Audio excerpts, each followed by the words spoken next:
Ayan ang ating salad. Ang ating fresh salad.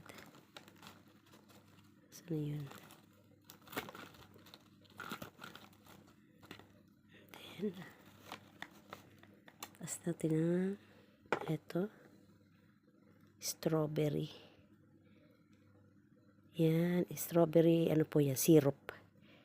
Strawberry syrup. Then, ito po yung ating olive oil. So, ayan. Kahit maparami yan, okay lang guys. Kasi iniinom ko naman talaga yan eh. Ayan. So, naman, ito naman ang ating salt. Lagyan natin na kaunting salt. At ito naman yung ating mix. Ayan. Meron po siyang olive oil na din.